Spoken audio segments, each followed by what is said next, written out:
আমি সূরা আল মায়েদার 90 নম্বর আয়াতে কারিমা থেকে পড়েছি। আলোচনার বিষয় হলো মদ নেশার পরিণাম প্রেক্ষিত বাংলাদেশ। মদ নেশার পরিণাম প্রেক্ষিত বাংলাদেশ। মদ নেশার নাম শুনছেন নি? বাংলাদেশে আসেনি? আছে, সারা পৃথিবীতে আছে।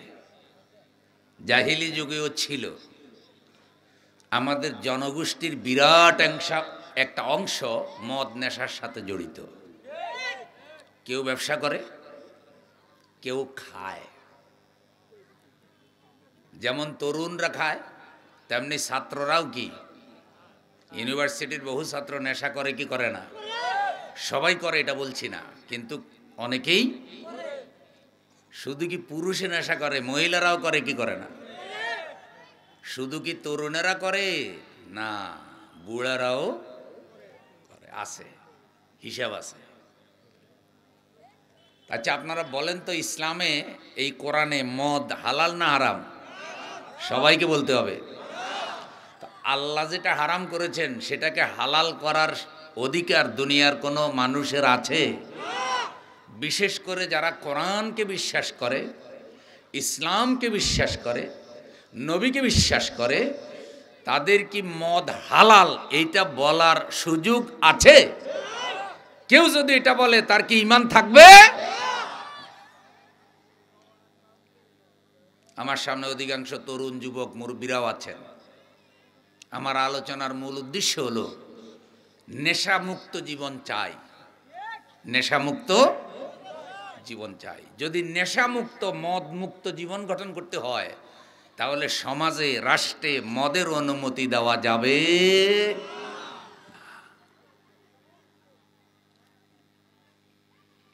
নবী সাল্লাল্লাহু আলাইহি সাল্লাম বলেছেন,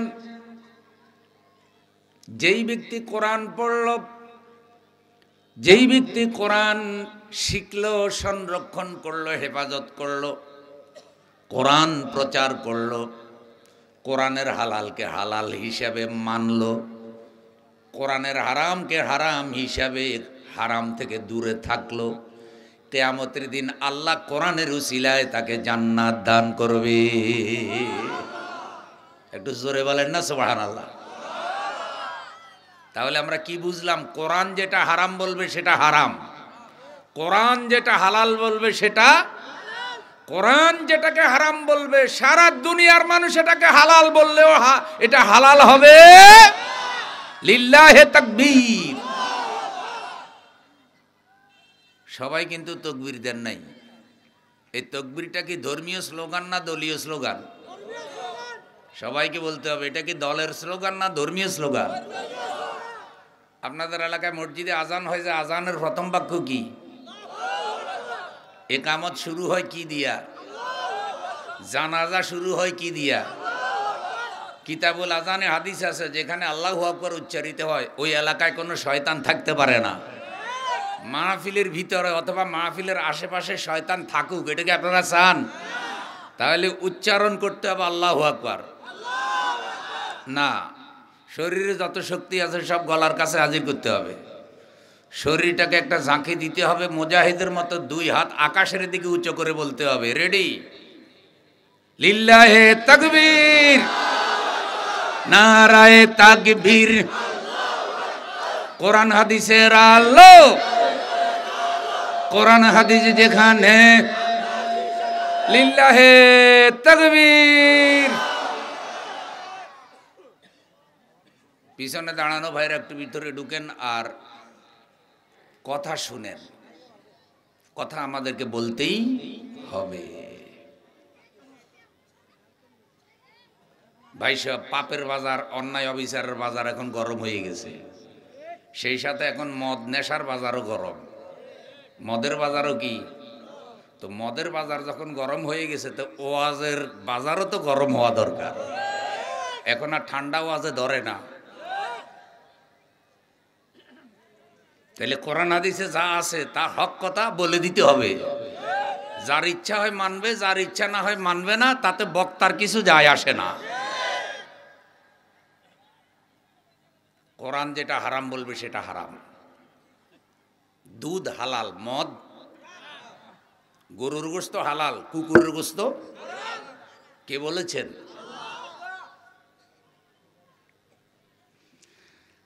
এখন শুনুন, আল্লাহ তাআলা মদ যে হারাম করেছেন, সাথে সাথে হারাম করেন নাই। তিনটা পর্যায়ে আল্লাহ তাআলা মদ হারাম করেছেন, 3 স্টেপে, 3 পর্যায়ে। কারণ কি? কারণ জাহিলি যুগে মদ ছিল। মদ এত মারাত্মক নেশা, সাথে সাথে হারাম করলে লোকেরা ছাড়তে পারবে না। এ কারণে ধীরে ধীরে ধীরে ধীরে আল্লাহ তাআলা মদ হারাম করেছে। জাহিলি যুগে মদ ছিল।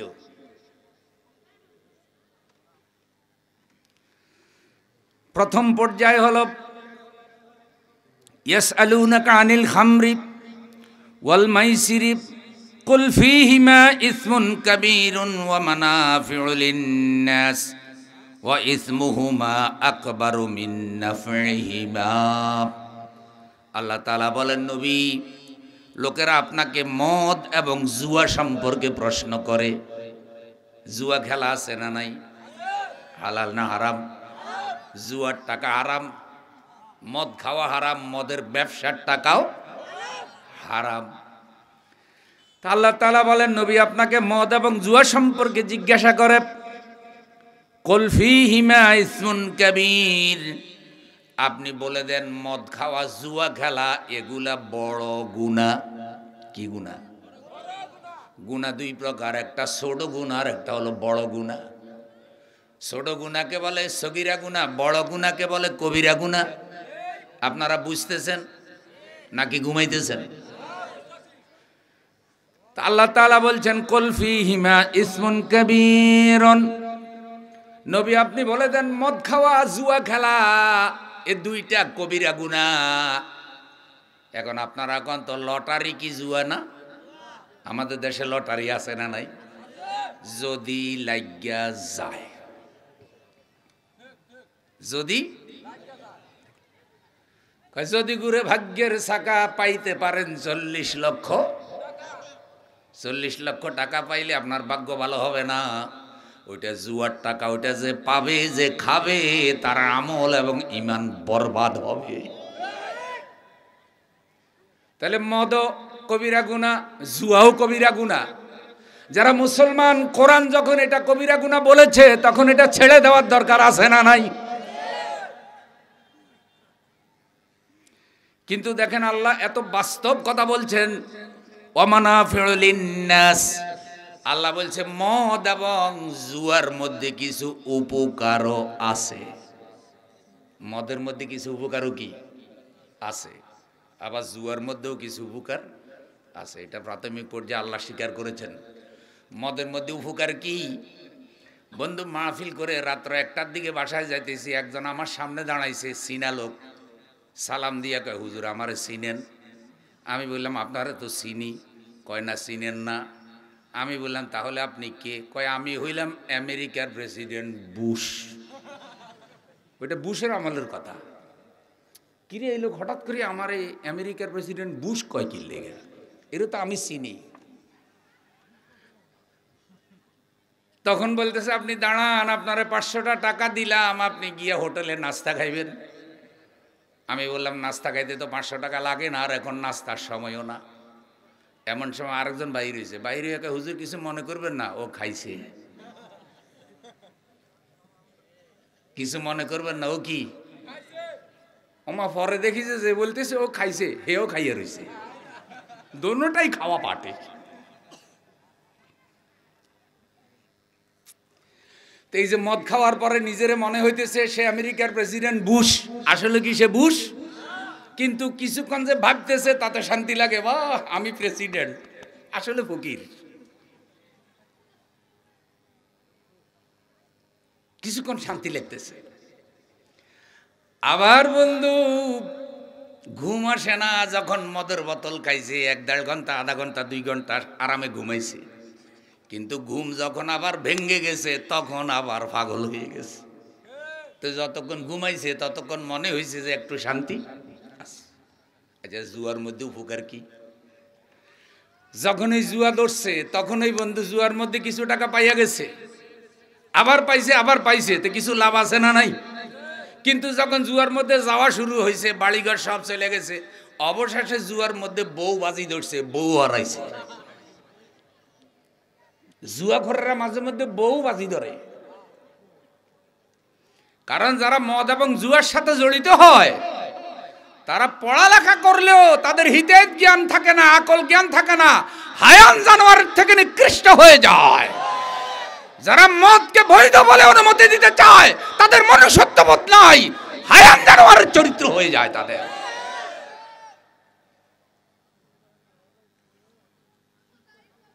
বেজার হয়েছে না, আল্লাহ যেভাবে কইছে এভাবে তো কম লাগবে।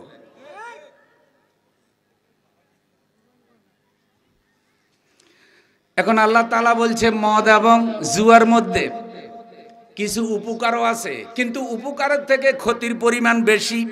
ওয়া ইসমুহুমা আকবারু মিন নাফিহিমা। আমার ইমানদার বান্দারা শুনো, উপকারের থেকে ক্ষতির পরিমাণ বেশি। যখনই আল্লাহ এই কথাটা বলেছে ওয়া ইসমুহুমা আকবারু মিন নাফিহিমা, যারা ভালো মোমেন, যারা জ্ঞানী মোমেন, উচ্চ স্তরের মোমেন, তারা বুঝতে পেরেছে এটা আল্লাহ পছন্দ করে না, যেটার মধ্যে উপকারের থেকে ক্ষতির পরিমাণ বেশি, এটা মুসলমানরা খাওয়া উচিত। ছেড়ে দিয়েছে অনেকে। দ্বিতীয় পর্যায়ে কিভাবে হারাম হলো, আল্লাহ তাআলা বলছেন ইয়া আইয়ুহাল্লাযীনা আমানু লা তাকরাবুস সালাতা ওয়া আনতুম সুকারা হাত্তা তা'লামু মা তাকুলুন। ওই ঈমানওয়ালারা, তোমরা নামাজের নিকটবর্তী হইও না যদি তোমরা নেশা খাও, নেশাগ্রস্ত থাকো। হাত্তা তা'লামু মা তাকুলুন, যতক্ষণ পর্যন্ত তোমরা যা বলো তা উপলব্ধি করতে না পারো, বুঝতে না পারো। কারণ মদ আর নেশা যদি পান করে আকল জ্ঞান নষ্ট হয়ে যায়, মাতলামি এসে যায়, তখন যা পড়ে আর যা বলে তা বুঝে না। তো আল্লাহ বলছে নামাজের নিকটবর্তী যখন হইবা তখন নেশা করিও। তো নামাজ দৈনিক কয়বার? জোরে কয় না, নামাজ পড়েন তো? আল্লাহ আমাদেরকে নামাজি হিসাবে কবুল করুন, জোরে বলেন আমিন। নবীর বহু উম্মত আছে নামাজ পড়ে না, গভীর রাত পর্যন্ত ওয়াজ শুনে শেষ রাত্রে গিয়া ঘুমায়, সকাল 10টায় ঘুম থেকে উঠে, কিও ভাই ফজরের নামাজ কয়? ওয়াজ শুনছি তো। এই জন্য কখনো গভীর রাত পর্যন্ত ওয়াজ চালানো উচিত না। নবী সাল্লাল্লাহু আলাইহি সাল্লামের কোনো হাদিস পাবেন না গভীর রাত জেগে জেগে ভাবে বয়ান করেছে সাহাবীরা। নবীজি বয়ান করেছে, সাহাবীরা রাত্র 12টার পরে বসে বসে বয়ান শুনছে। এটা একটা দাওয়াতের কাজ, এটা একটা সিস্টেমে হওয়া উচিত। ঘুমের কথা কোরআনে আছে না নাই? ঘুমানো তো ইবাদত, ঘুমানো শাস্ত্রের হক। ওয়াজআলনা নাওমাকুম সুবাতা, আল্লাহ বলছেন আমি নিদ্রাকে তোমাদের জন্য শান্তির বাহন বানিয়েছি। সুবহানাল্লাহ বলবেন না? ওয়াজআলনাল লাইলা লিবাসা, আলোর মধ্যে ঘুম আসে না, এ কারণে রাত্রিকে আমি একটা কালো চাদর দিয়ে ঢাকনা দিয়েছি যেন তোমাদের আরামে ঘুম আসে। ঘুম হলো কুদরতি ওষুধ। রাত্রে ঘুমাবেন, ফজরের আগে ঘুম থেকে উঠবেন, সকালবেলায় মনে হবে আপনি সুস্থ, সারাদিনের ক্লান্তি সব ঘুমের মধ্যে শেষ। সুবহানাল্লাহ বলবেন না? আমার বন্ধু দৈনিক 5 বার সালাত আদায় করবেন। নবী সাল্লাল্লাহু আলাইহি সাল্লাম বলেছেন, কারো ঘরের মধ্যে, ঘরের সামনে যদি একটা নদী থাকে, ওই নদীতে আল্লাহর বান্দা যদি দৈনিক 5 বার গোসল করে, তার দেহের মধ্যে যেমন কোনো ময়লা থাকে না, আল্লাহর যে বান্দা দৈনিক 5 বার সালাত আদায় করে তার দেহের মধ্যেও কোনো গুনাহ থাকে না। লিল্লাহি তাকবীর। নামাজ ফরজ হইছে বন্ধু। মেরাজে আল্লাহর নবী সাল্লাল্লাহু আলাইহি সাল্লাম 50 ওয়াক্ত নামাজ নিয়ে আসতেছিলেন। মুসা আলাইহিস সালাম বললেন, নবী গো, এই পৃথিবীতে আমার উম্মতরা ছিল শক্তিশালী উম্মত, কিন্তু যেই জ্বালান উম্মতরা মুসা আলাইহিস সালামকে জ্বালাইছে, পৃথিবীর কোন নবীর উম্মতরা এত কষ্ট নবীকে দেয় নাই। যে আমার উম্মতরা ঠিক মতো 2 ওয়াক্ত নামাজ অনেকে পড়ে নাই, অধিকাংশ পড়েছে কিন্তু অনেকে পড়ে নাই। আর আপনার উম্মত অল্প হায়াত পাবে, শরীর দুর্বল, 50 ওয়াক্ত নামাজ। আল্লাহ রাব্বুল আলামিন ৪৫ ওয়াক্ত কমাইয়া বাকি ৫ ওয়াক্ত রাখলেন। আল্লাহ এটাও জানায় দিলেন, যারা দৈনিক ৫ ওয়াক্ত নামাজ ঠিকভাবে আদায় করবে, আল্লাহ ৫০ ওয়াক্ত নামাজের সওয়াব তাদেরকে দিয়ে দেবে। লিল্লাহি তাকবীর। ডিউটি কমেছে কিন্তু বেতন কমে নাই। ডিউটি কমে গেছে, বেতন কমে নাই।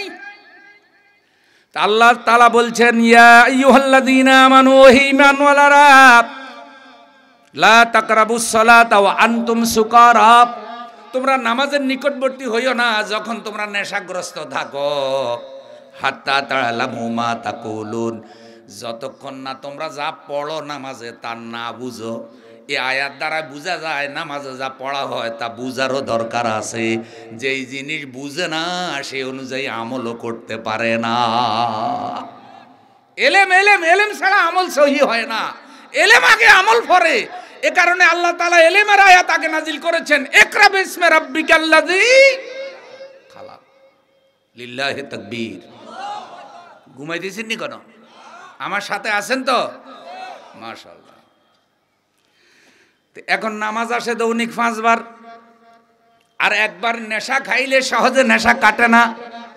তো যারা বুদ্ধিমান সাহাবী তারা তখন আরো ছেড়ে দিয়েছে যে দৈনিক ৫ বার নামাজ পড়ি। আর আল্লাহ কোরআনে নিষেধ করছে নেশাগ্রস্ত অবস্থায় নামাজে যাইও না। তো এখন নামাজের সময় হওয়ার আগে নেশা কাটেও যায় না।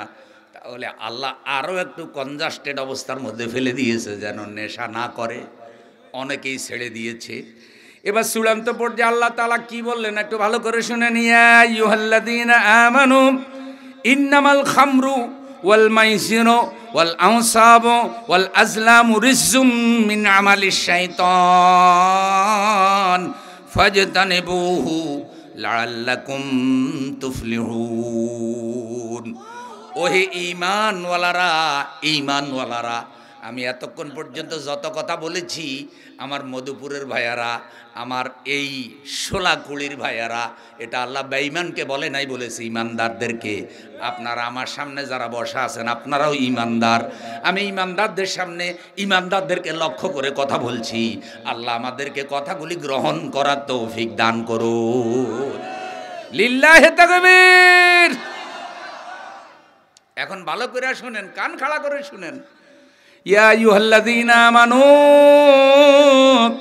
ওহে ঈমানওয়ালারা, ইন্নামাল খামরু ওয়াল মাইসিরু ওয়াল আনসাবু ওয়াল আজলামু রিজসুম মিন আমালিশ শাইতান। মদ, জুয়া, প্রতিমার বেদী, ভাগ্য গণনা শয়তানের কাজ। এর থেকে দূরে থাকো, এর থেকে দূরে থাকো। ফাজতানিবুহু, কিসের থেকে দূরে থাকো? মদের থেকে, জুয়া থেকে, প্রতিমার বেদী থেকে, ভাগ্য গণনার সিস্টেম যেটা, ওই যে ভাগ্য গণনা করে গণক দিয়া, অথবা ভাগ্য নির্ণয়কারী স্বর নিক্ষেপ করা হয়। যেমন উট কিনেছে, একটা নির্ধারিতভাবে কিনে নাই। এখন বলছে এখানে একটা তীর মারবা, যেই তীরটা গিয়া যেই উটের গায়ে পড়বে সেটার মালিক তুমি, সেটার দাম এত। এখানে বিকৃত বস্তুটাও নির্ধারিত হলো না, আর পদ্ধতিটাও ঠিক হলো না। আল্লাহ বলছেন এগুলা সব শয়তানের কাজ। তাইলে মদ শয়তানের কাজ, প্রতিমার বেদী শয়তানের কাজ, ভাগ্য গণনা করা শয়তানের কাজ। মদ যদি শয়তানের কাজ হয়, যারা মদ খাওয়ার অনুমতি দেয়, যারা মদ দেশে আমদানি করে, তারাও তো শয়তান। আপনাদের এলাকায় শয়তান আছে না মরে গেছে? শয়তান ভাই সহজে মরে না, শয়তানের করোনায় ধরে না। শয়তান যে কিয়ামতের আগে মরবে না, এটা সে আল্লাহ থেকে চেয়ে নিয়েছে। এখন ভালো করে শুনেন, শয়তান দুই প্রকার, মিনাল জিন্নাতি ওয়ান নাস। একটা হলো জিন শয়তান, আর একটা হলো মানুষ শয়তান। আল্লাহ বলছে মদ, জুয়া, প্রতিমার বেদী, ভাগ্য গণনা, এগুলা শয়তানের কাজ। তাহলে জিন শয়তানও তো এখন আমাদের দেশে মদের অনুমতি দেয় না, মদ খায়ও না। মদের অনুমতি, মদের ব্যবসা আর মদের কারবার মানুষ শয়তানেরা করতেছে। বেজার হয়েছেন নি কেন? আমি কাউকে নাম ধরে বলি না, আমি আম কথা বলছি। এখন বয়ান যদি কারো গায়ে লাগা যায় তাহলে আমার কোনো দোষ? খাফের কাপ মন্তাজের বাপ মিলে গেলে বাপরে বাপ। তাই হুজুরে ওয়াজ তো করে না, হুজুরে মনে হয় আমারে না কোপাইছে। কি সব ওয়াজ তোমার গায়ে পড়ে কেন? কথা বলেন। আমরা কাউকে লক্ষ্য করে ওয়াজ করছি না, আমরা আল্লাহ সন্তুষ্টির জন্য কথা বলছি। আপনারা আল্লাহ সন্তুষ্টির জন্য শুনতে এসেছেন, কারো খুশি অথবা বেজারের দিকে তাকানো হবে না। কোরআন হাদিসের হক কথা বক্তা বলে দেবে। লিল্লাহে তাকবীর। যদি কোরআন হাদিসের কথা হয় মানতে কোনো অসুবিধা, আর বক্তা যদি কোরআন হাদিসের নামে ভুল কথা বলে তাহলে আপনি বক্তাকে বলবেন যে হুজুর এটা তো ভুল কথা, এটা আপনি বলতেছেন কেন, এটা তো হচ্ছে না। প্রিয় ভাইয়েরা আমার, তাহলে আমি আপনাদেরকে অনুরোধ করি, এখন আল্লাহ বলছে এটা ছেড়ে দাও। ফাজতানে বহু, চূড়ান্তভাবে মদ হারাম হয়ে গেল। এখন মদ হারাম হওয়ার পর হাদিস শরীফের থেকে আপনি জেনে নেন অবস্থাটা কি হলো। যাদের মদের দোকান ছিল তারা মদের দোকানের সব মদ রাস্তায় ঢেলে দিয়েছে। সুবহানাল্লাহ। যাদের ঘরে খাওয়ার জন্য মদ রেখেছে তারা ড্রেনের মধ্যে ঢেলে দিয়েছে। কারণ আরবে ওই সময় সংস্কৃতি ছিল, কোনো মেহমান আসলে আমরা যেভাবে পান সুপারি দিই অথবা এক গ্লাস শরবত দিই, তারাও কিন্তু মেহমানদারি হিসাবে এক গ্লাস মদ দিত। কথা কয় না? সব মদ তারা ছেড়ে দিল। এমনকি কোনো ব্যক্তি মদ মুখে দিয়েছে গিলবে, এমন সময় এক মুসলমান গিয়ে বলছে আল্লাহ মদ হারাম করে দিয়েছে, সাথে সাথে মুখের থেকে ফেলে দিয়েছে। কেউ কেউ বন্ধু গিলে ফেলেছে, মুখে আঙ্গুল দিয়ে বমি করে হারাম মদ বের করে দিয়েছে। সাহাবীদের ঘরে অথবা কারো দোকানে মদ হারাম হওয়ার পর এক জাররা মদ আর পাওয়া যায় নাই। এই ছিল ইসলামের সোনালী যুগ।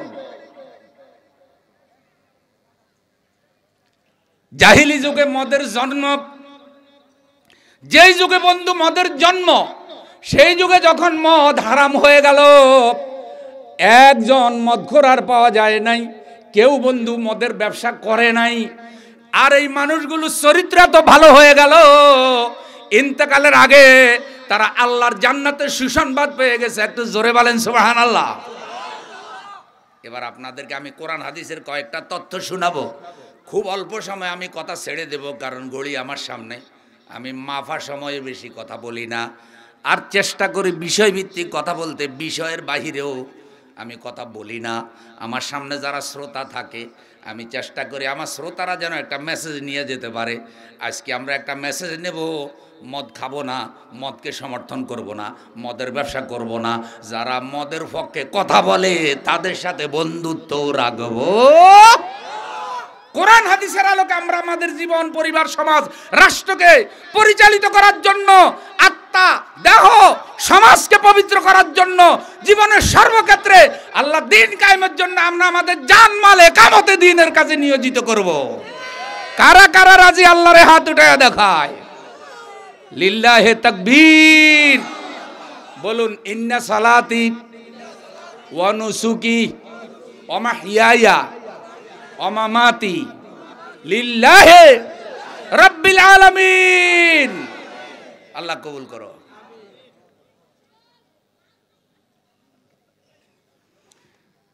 এখন মদ কাকে বলে? আল খামরু মা খামারাল আকলা।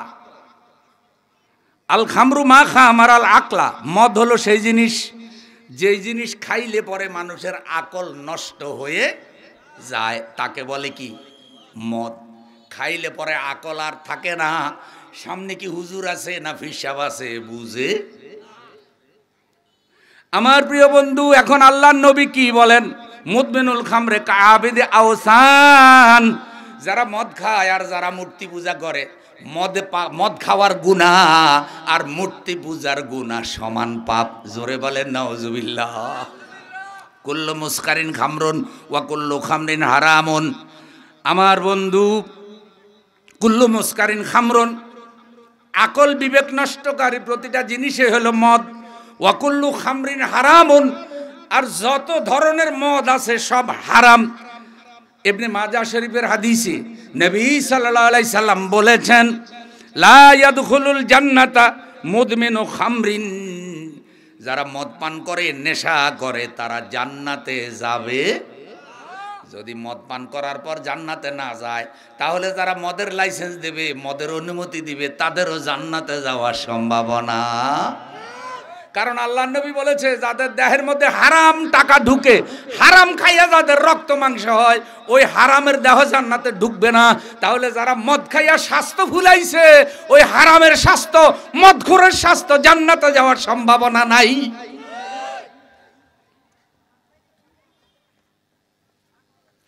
আব্দুল্লাহ ইবনে আমর ইবনুল আস রাদিয়াল্লাহু তাআলা আনহু বলেন, লা তাউদু শাররাবাল খামরি ইযা মারিদু, খবরদার কোন মদখোর মদ খাইয়া মাতলামি করে যদি অসুস্থ হয়, মদখোরের সেবা করিও না।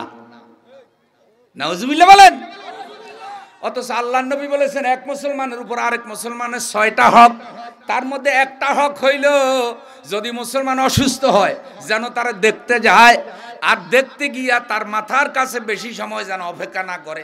যত মারাত্মক অসুস্থ হোক, তার মাথার মধ্যে হাত দিয়া বলবে, ভাই ভয় পাবেন না, আল্লাহ তাআলা আপনাকে সুস্থ করে দেবেন, তাকে সান্ত্বনা দেবে। আর রুগীর কাছে বেশি সময় অপেক্ষা করবে না, কারণ অপেক্ষা করলে রুগী যেই বাড়িতে আছে, বাড়িওয়ালার কষ্ট হবে, রুগীরও কষ্ট হবে। দেখবেন অনেক মানুষ রুগী দেখতে যায়, 4-5 জন যাইয়া 2-3 বেলা খায়, আসে না। আসে না? নাই কি? আপনি যে রুগী দেখতে গেছেন, বাড়িওয়ালা কি রুগী সেবা করবো না আপনার রান্নাবান্না করবো? এই জন্য ইসলাম এত বাস্তব কথা বলে যে রুগী দেখতে যাও, কিন্তু ওই বাড়িতে বেশি সময় থাকিও না। আর রুগীর অবস্থা যত খারাপ হোক না কেন, রুগীর শরীরে হাত দিয়া, মাথায় হাত দিয়া বলো, ভয় পাবেন না, চিন্তা করবেন না, আপনি সুস্থ হয়ে যাবেন। কারণ রুগীর মাথায় হাত দিয়া যদি বলেন, ডাক্তার বলছে আপনার আর বাঁচার কোনো সম্ভাবনা নাই, তাড়াতাড়ি আরো যা ভালো আছিল তা আরো কি শেষ। যেখানে ইসলাম রুগীকে দেখতে যেতে বলে, রুগীকে সান্ত্বনা দিতে বলে, সেখানে আল্লাহর নবী বলছে, মদ খাইয়া কোনো লোক যদি অসুস্থ হয়, মদখোরের সেবা করিও। তো যারা মদ খাইয়া অসুস্থ হবে, আল্লাহর নবী নিষেধ করেছে, তাদের সেবা করিও না।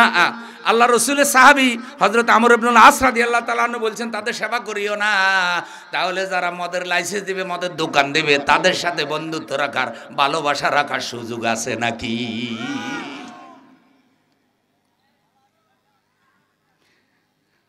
হযরত ইবনে ওমর রাদিয়াল্লাহু তাআলা আনহু বলতেন, লা তুসাল্লিমু আলা শারাবাতিল খামর। হযরত ওমর ইবনুল খাত্তাব রাদিয়াল্লাহু তাআলা আনহু ছেলে আব্দুল্লাহ ইবনে ওমর রাদিয়াল্লাহু তাআলা আনহু, হযরত ওমর ছিলেন অর্ধেকটা পৃথিবীর খলিফা। আমার বন্ধু, যিনি আশারায়ে মুবাশশারার একজন, হযরত আব্দুল্লাহ ইবনে ওমর তার সন্তান, তিনি বলেছেন, লা তুসাল্লিমু আলা শারাবাতিল খামর। যদি দেখো যে মদখোর এ মদ খায়, তুমি জানো, তুমি নিশ্চিত সে রাস্তা দিয়ে হাঁটে, খবরদার মদখোরের সালামও দিও। তো মদখোরের সালাম দিতে নিষিদ্ধ করছে।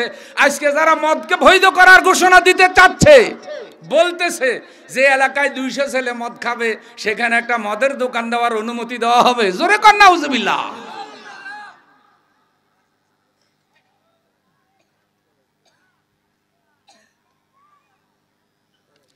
তা আল্লাহর নবীর সাহাবী হযরতে ইবনে ওমর রাদিয়াল্লাহু তাআলা আনহু বলছে, মদখোরকে সালাম দিও না। এবার আমার মধুপুরের ভাইয়ারা, শোলাগুড়ির ভাইয়ারা, আল্লাহর নবীকে আল্লাহ বলছে রহমত। নবী কখনো কাউকে অভিশাপ দেয় না। আল্লাহ তাআলা বলছেন, ওয়ামা আরসালনাকা ইল্লা রাহমাতাল লিল আলামিন। ও নবী, নবী গো, আমি আল্লাহ আপনাকে জগতের জন্য রহমত হিসাবে পাঠিয়েছি। তাইফের ময়দান আল্লাহর নবী এত জুলুমের শিকার হলেন, বদদোয়া দিলেন না। উহুদের যুদ্ধে নবীর দাঁত ভাঙলো কাফেরেরা, নবীর মাথার উপরে আঘাত করলো কাফেরেরা, নবীর কপাল ফেটে লোহার টুকরা ঢুকে গেল, নবীর সামনের 2টা দাঁত ভেঙে গেল। সেই দিন পর্যন্ত নবী কাউকে অভিশাপ দিলেন না। সে দয়ার নবী। এখন মদের সাথে যারা জড়িত সবাইকে লানত দেয়। আমার বন্ধু নবী আল্লাহর কাছে দোয়া করলেও সেই দোয়া কবুল হইয়া যায়, নবী আল্লাহর কাছে লানত দিলেও সেই লানত কবুল। এখন শুনেন, হাদিসের ভাষা অনুযায়ী মদের সাথে যারা জড়িত, আল্লাহর নবী 10 জনের লানত দিছে, অথচ দয়ার নবী তিনি লানতের নবী না। যিনি লানতের নবী না, তিনি যখন মদের সাথে জড়িতদেরকে লানত দেয়, আর নবীর উম্মত দাবিদাররা যখন মদ খাওয়ার অনুমতি দেওয়ার কথা বলে, আর মাদক নির্মূল অধিদপ্তর না কইরা মাদক নিয়ন্ত্রণ অধিদপ্তর করে, তখন আল্লাহ রসুলের লানতের মধ্যে তো তারাও পড়ে। ইয়ে মাদক কি নির্মূল হবে না নিয়ন্ত্রণ হবে? নিয়ন্ত্রণ হবে। কয় নিয়ন্ত্রণ মানে কন্ট্রোলে রাখি খাও। যেটা হারাম সেটা অল্প খাওয়াও হারাম, বেশি খাওয়াও কি সেটা কন্ট্রোলে রাখি খাওয়াও। তাহলে আমাদের নামের মধ্যে তো কন্ট্রোল। মাদক নিয়ন্ত্রণ হবে কেন? মাদক হবে নির্মূল। কথা কার? আরো জোরে বলেন, কথা কার? আল্লাহ রসুলের যুগে তো জাহিলি যুগে মাদক নির্মূল হয়ে গেছে। যখন কোরআনে আয়াত নাজিল হয়েছে তখন তো মুসলমান কারো ঘরে 1 ফোঁটা মদ পাওয়া। তো এখন যারা তাহাজ্জুদ পড়ে, যারা কোরআন তেলাওয়াত করে, যারা হাজী সাহেব, যারা গাজী সাহেব, যাদের মুখে দাড়ি মাথায় টুপি, তারা আবার মদের পক্ষে সমর্থন করে কিভাবে? কিসের হাজী আর কিসের তাহাজ্জুদি?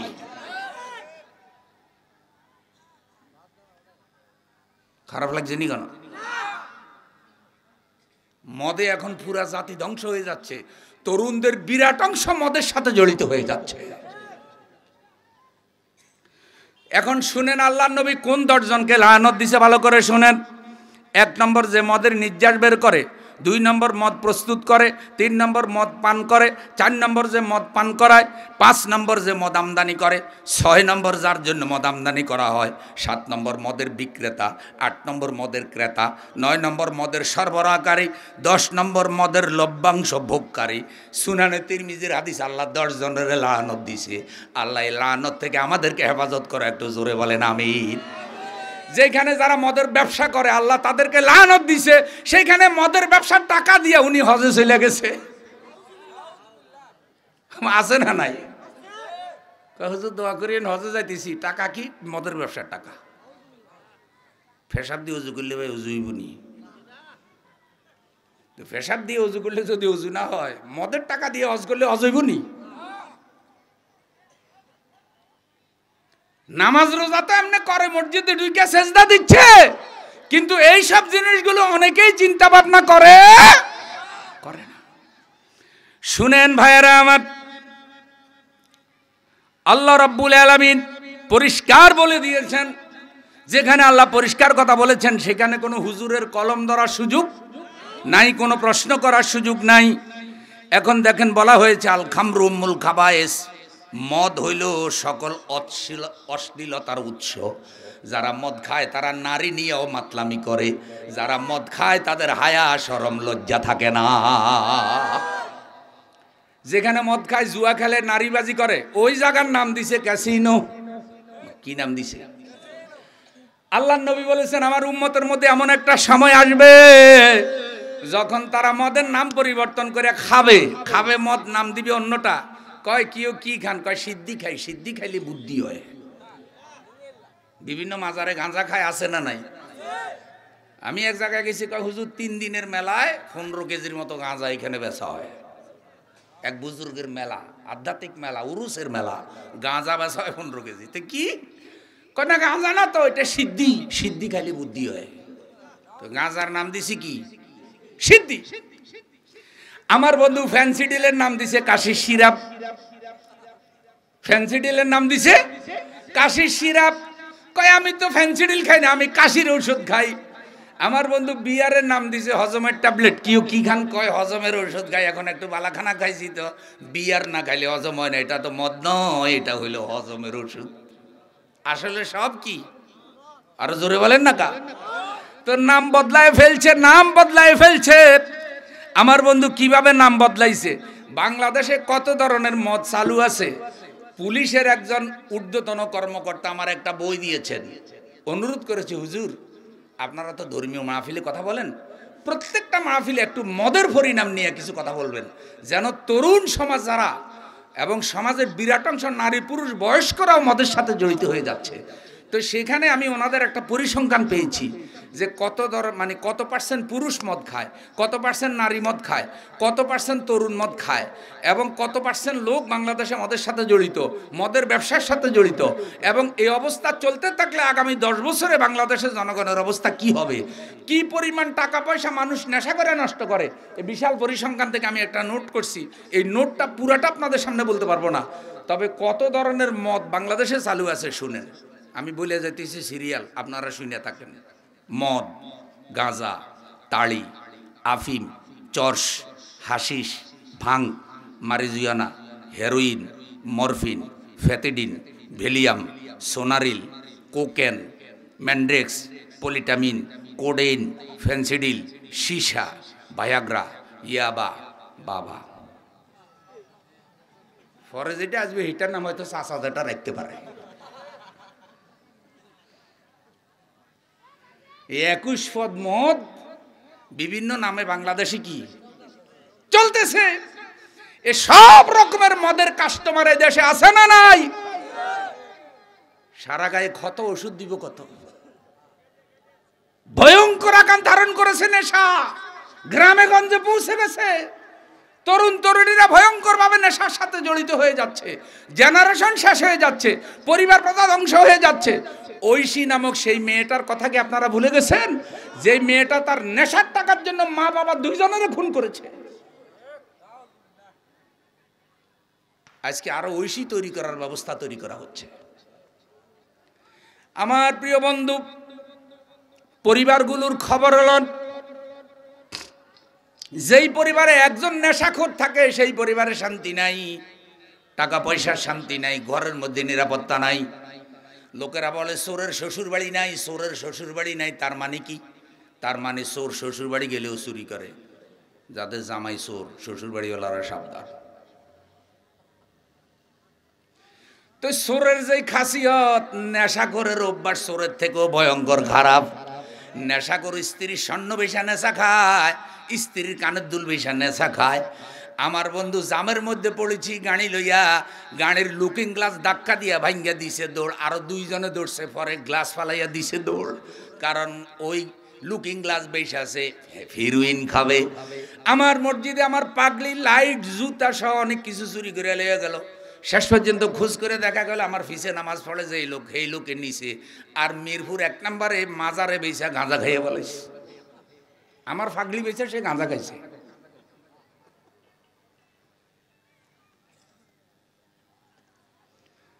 আপনার সন্তান যদি গভীর রাতে ঘরে ফিরে, আপনার সন্তান যদি অস্বাভাবিক চালচলন করে, আপনার সন্তান যদি ঘন ঘন আপনার কাছে টাকা চায়, আপনার সন্তান টাকা পয়সা কি করে আপনি জানেন না, কোথায় তার বন্ধু বান্ধব জানেন না, আপনি জানেন না আপনার সন্তান নেশার সাথে জড়িত হয়ে গেছে, পিতামাতা অভিভাবকরা সতর্ক, সাবধান হন। আমাদেরকে চোখ রাঙাইয়া লাভ নাই। আমরা আল্লাহর কোরআন দিয়া দেশ, পরিবার, সমাজ গঠন করার কথা বলি, কিন্তু মদ, নেশা, পরিবার, সংসার, চরিত্র সব ধ্বংস করে দিচ্ছে। আল্লাহর গজব নাজিল হওয়ার লক্ষণ।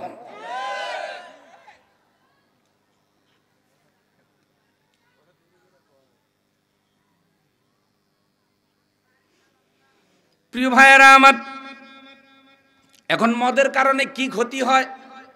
চিকিৎসা বিজ্ঞান যেটা বলেছে, ওই পুলিশের বই থেকে আমি সংগ্রহ করেছি। হজম শক্তি নষ্ট হয়, খাবারে অরুচি হয়, অপুষ্টি বাসা বাঁধে, স্থায়ী কফ জমা হয়, কাশি এবং যক্ষ্মা হয়, সন্তান দুর্বল হয়, লিভার কিডনি নষ্ট হয়, অর্থের ক্ষতি হয়, সামাজিক ক্ষতি হয়, আকল বিবেক নষ্ট হয়, পাপ কাজে উৎসাহিত হয়। এরকম হাজার রকমের ক্ষতি হয় শুধু মদের কারণে। প্রিয় ভাইয়েরা আমার,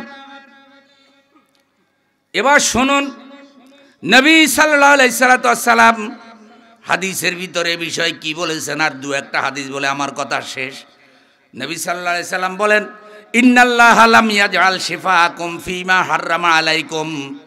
আল্লাহ রাব্বুল আলামিন যেটা হারাম করেছেন তার মধ্যে মানুষের জন্য কোনো কল্যাণ নাই। আল্লাহ যেটা হারাম করেছেন সেটার মধ্যে মানুষের জন্য কোনো কল্যাণ নাই। তাহলে আপনি বিশ্বাস করেন মদের মধ্যে যদি মানুষের জন্য কোনো কল্যাণ থাকতো, কোনো ভালো কিছু থাকতো, আল্লাহ কখনো মদ হারাম করতেন না। যেহেতু আল্লাহ মদ হারাম করেছেন, তাহলে বুঝে নেবেন আল্লাহ যেটা হারাম করেছে সেইখানে মানুষের জন্য শুধু ক্ষতি আছে।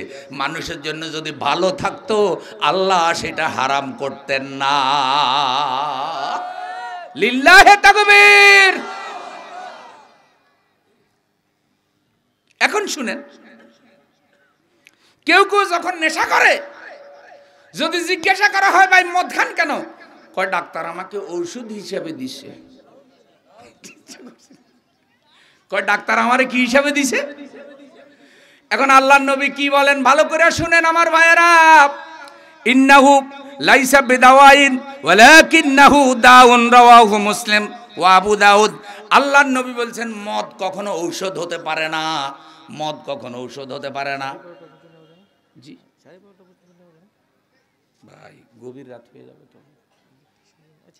আচ্ছা ঠিক আছে, ঠিক আছে। আপনি মাওলানা বোরহান ভাই আমাকে আরেকটু বেশি সময় বলতেছেন। আপনারা যদি থাকেন, না না আমি খুব বেশি লম্বা করব না। শয়তান এখন চাবি দিবে, রে হুজুরে যে শুরু করছে মনে হয় সারা রাতেও ছাড়বে না।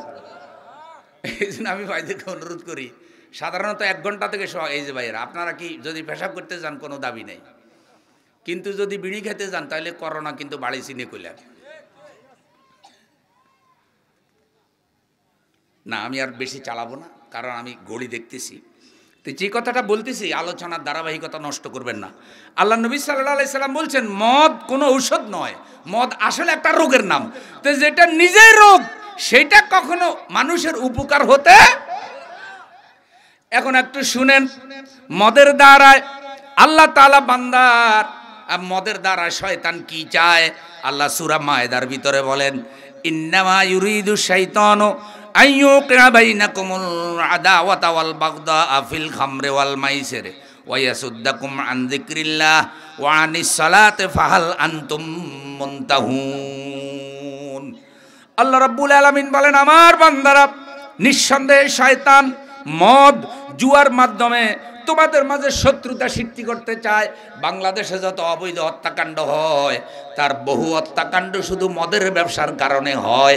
যারা মদের ব্যবসার সাথে জড়িত তারা অনেকেই কিন্তু এই অবৈধ হত্যাকাণ্ডের শিকার হয়। আপনি আশ্চর্য হয়ে যাবেন, যাদের দায়িত্ব মদ নির্মূল করা, সে আইনের লোকেরা অভিযোগ আছে মদের ব্যবসায়ী থেকে মাসে মাসে চাঁদা খায়, আছে না? না, বেড়া খেত খায়। আমি কোনো খারাপ বিষয় ধরলাম নি। সমাজের ক্যান্সার, ভিতরে ক্যান্সার রেখে উপরে মলম লাগাইলে কোনো লাভ হবে? যারা নেশা করে তারা বিয়ে করতে রাজি হয় না, সংসার করতে রাজি হয় না। যারা নেশা করে মদ খায় তাদের সন্তান জন্ম দিবার ক্ষমতা ধীরে ধীরে নষ্ট হয়ে যায়, যৌন শক্তি থাকে না, শরীরটা সুটকির মতো কঙ্কাল হইয়া যায়। দেখলেই বোঝা যায় এটা বোতল খাওয়া মানুষ। আর যেগুলা উঁচু তরার নেশা খায় এগুলারও আকল বিবেক থাকে না। ঘরে বউ আছে, ছেলে আছে, মেয়ে আছে, তারপর মদ খাইয়া মাতলামি করে কি করে না? সুন্দরী মডেলের ফোন করে টেলিফোন করে কয় নিজে ইচ্ছা করে না আইলে দৌড়ে আনবো। হায়া শরম লজ্জা আসেনি? যারা মদ খায় এগুলো শরম নাই। আল হায়াউ শুবাতুম মিনাল ঈমান, লজ্জা শরম ঈমানের অঙ্গ। যার শরম নাই তার ঈমান নাই। নারায়ে তাকবীর। প্রিয় ভাইয়েরা আমার, এই জন্য আমি আমার ভাইদেরকে বলছিলাম মদ নেশা বড় ভয়ঙ্কর, এগুলা মারাত্মক সামাজিক ব্যাধি। আমাদের সমাজের মধ্যে এগুলি ভয়ঙ্কর আকারে চলতেছে। আল্লাহ মদ নেশা থেকে এই জাতিকে হেফাজত করুন, একটু জোরে বলেন আমিন। এখন আল্লাহ তাআলা কি বলেন? ইন্নামা ইউরিদু শাইতানু আইয়ুকিয়া বাইনাকুমুল আদাওয়াতা ওয়াল বাগদা। শয়তান মদ এবং জুয়ার মাধ্যমে তোমাদের মাঝে বিদ্বেষ, শত্রুতা সৃষ্টি করতে চায়। আল্লাহর জিকির থেকে তোমাদেরকে দূরে রাখতে চায়, তোমাদের মাঝে প্রতিবন্ধকতা সৃষ্টি করে। তোমরা এই জিনিস থেকে বিরত থাকো। কারণ যারা নেশা করে তারা কখনো সালাত আদায় করে না, আল্লাহর জিকির করে না। আল্লাহর জিকিরের থেকে এবং সালাত থেকে শয়তান মদ এবং জুয়ার মাধ্যমে তোমাদেরকে দূরে রাখতে চায়। হযরত ওমর রাদিয়াল্লাহু তাআলা আনহুর যুগে মদের শাস্তি যারা মদ খেত অবস্থা ভেদে 40 থেকে 80 ভেদ দেওয়া হতো। এইটা কেন দেওয়া হতো? একদিকে নসিহা, একদিকে দাওয়াত, আরেকদিকে আইন প্রয়োগেরও দরকার আছে না নাই? তাইলে আল্লাহ কোরআনে মদ হারাম করেছেন, সাহাবীরা নসিহা করেছেন, দাওয়াত দিয়েছেন, কোরআনের বিধিবিধান তাদের সামনে তুলে ধরেছেন, আর আল্লাহর আইনও কার্যকর তারা করেছেন। এখন ওমর রাদিয়াল্লাহু তাআলা আনহু যখন অর্ধেকটা পৃথিবী শাসন করেছেন, সেই যুগে মদের ব্যাপারে শাস্তি ছিল 40 থেকে 80 ভেদ। বারবার যদি কেউ মদ পান করে তার শাস্তির ব্যাপারে হাদিসে বলা হয়েছে, ক্বালা রাসূলুল্লাহ সাল্লাল্লাহু আলাইহি সাল্লাম ইজা শারিবুল খামরা ফাজলিদুহুম সুম্মা ইন শারিবু ফাজলিদুহুম সুম্মা ইন শারিবু ফাজলিদুহুম সুম্মা ইন শারিবু ফাকতুলুহুম, রাওয়াহু আবু দাউদ। নবী সাল্লাল্লাহু আলাইহি সাল্লাম বলেন, কেউ যদি মদ খায় বেত্রাঘাত করো, আবার মদ খায় আবার বেত্রাঘাত করো, আবার মদ খায় আবার বেত্রাঘাত করো। এরপরে আল্লাহর নবী বলেন, চতুর্থবারেও যদি মদ খায়, নেশা যদি ছেড়ে না দেয়, শুধু বেত্রাঘাতে হবে না, তাকে হত্যা করে ফেলো। জোরে বলেন নাউজুবিল্লাহ। প্রথম খাইলে বেত্রাঘাত করো, তারপরে বেত্রাঘাত করো, তারপরে বেত্রাঘাত করো, তারপরে যদি সে মদ ছেড়ে না দেয়, তারপরে তাকে হত্যা করে ফেলো। যেখানে আল্লাহর নবী বলছে যে মদ খায় তারা হত্যা করে ফেলো, আর সেখানে নবীর উম্মত হাজী সাহেব দাবি করে মদের অনুমতি দেয়।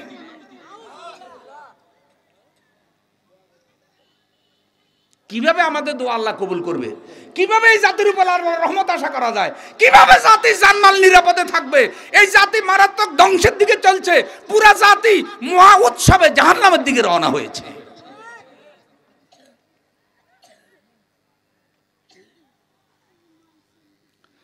শুনেন সহিহ বুখারীর হাদিস, নবী সাল্লাল্লাহু আলাইহি সাল্লাম কি বলেন?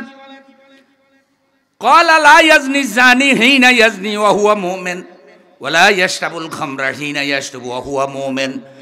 আল্লাহর নবী বলছেন, জেনাকার যখন জেনা করে তখন তার ঈমান থাকে না। জোরে বলেন নাউজুবিল্লাহ। যেই ব্যক্তি জেনা করে বিবাহ ছাড়া নারী পুরুষের শারীরিক সম্পর্ক করে অথবা সমকামিতা করে, যেই ব্যক্তি বিবাহ ছাড়া শারীরিক সম্পর্ক করে, হয় সমকামিতা করে, না হয় নারী পুরুষে সম্মত হইয়া ব্যভিচার করে, আল্লাহর নবী বলছে তাদের ঈমান থাকে। এরকম বহু জেনাকার বাংলাদেশে আছে, পরকিয়া করে, জেনাও করে, আল্লাহর নবীর হাদিস বলছে তাদের ঈমান নাই, বেঈমান। এরপরে বলছে ওয়ালা ইয়াশরাবুল খামরা হিনা ইয়াশরাবু ওয়া হুয়া মুমিন। আল্লাহর নবী বলছে মদখোর যখন মদ খায় তখন তারও ঈমান থাকে না। মদখোর যদি মদ খাইয়া তওবা কইরা আবার নতুন করে ঈমান না আনে, আর এই অবস্থায় যদি মদখোর মারা যায়, বেঈমান হইয়া মারা যাবে, জাহান্নাম ছাড়া উপায়। প্রিয় ভাইয়েরা আমার, কত হাদিস আপনি শুনবেন। নবী সাল্লাল্লাহু আলাইহি সাল্লাম বলেছেন কিয়ামতের আগে কয়েকটা জিনিস মারাত্মকভাবে দেখা যাবে। এক নম্বর, অজ্ঞতা বেড়ে যাবে। অজ্ঞতা বেড়ে যাবে মানে কি? মানুষ সব বুঝবে কিন্তু কোরআন হাদিস বুঝতে রাজি হবে না। বড় বড় ডিগ্রি আছে, পিএইচডি করেছে, এমএ পাস করেছে, কিন্তু সূরা ফাতিহা জিজ্ঞাসা করলে 2-3টা ভুল। দোয়া কোনো জানে না, তাই এত জানে না, ইসলামের কিছু জানে না। বড় বড় ডিগ্রিওয়ালা আছে না নাই? বক্তৃতা দেওয়ার জন্য লাগাইয়া দিলে ইসলামের বিরুদ্ধে এমন ভাবে বক্তৃতা মারে যেন ফেরাউনের ছোট ভাই, কিন্তু দোয়া কোনো জিজ্ঞাসা করলে ফেল। এলেমের প্রতি গুরুত্ব নাই, ইসলামের এলেমের কোনো গুরুত্ব, এলেম কমে যাবে। এরপরে নবী বলছেন অজ্ঞতা জেহালাত বেড়ে যাবে, জাহেল লোকগুলো সমাজের পরিচালক হয়ে যাবে, তারা সম্মানিত লোকদেরকে অপমান করবে, অপদস্থ করবে। এরপরে জেনা ব্যভিচার প্রকাশ্য হয়ে যাবে, জেনাকারের কোনো লজ্জা শরম থাকবে না, জেনা করবে আর সমাজে বাহাদুরি করে চলবে। বহু জেনাকার আছে সমাজে বিচারক সাজে, এমনও আছে না না? প্রভাব প্রতিপত্তি সেরে গেছে, অপরাধী পাপী জেনাকার বাহাদুরের মতো আল্লাহর ওলির বেশে চলে, মনে হয় যেন ওর মতো ভালো মানুষ। আমি এক জায়গায় ওয়াজ মাহফিল করতে গিয়ে একজনের সাথে মোসাফা করলাম, গায়ে পাঞ্জাবি, মাথায় সাদা টুপি, সাদা পাঞ্জাবি। আমারও একজনে কয় কি হুজুর এটা টাটকা সুদি। কিউ এত সুন্দর চেহারা? কয় না, ফায়জামা পাঞ্জাবি টুপি ফিরে থাকে, কিন্তু লাখ লাখ টাকা সুদি লাগাইছে, মসজিদের প্রথম কাতারে গিয়ে বসে থাকে। তা আমি সেদিন সুদের বয়ান শুরু করছি। এখন সুদের বিষয়ে বয়ান করে দেখি যে স্টেজে থেকে 4-5 জন আস্তে আস্তে সব নেমে গেছে। শেষে কমিটি আমারও কয় কি হুজুর ওয়াজে ধরছে।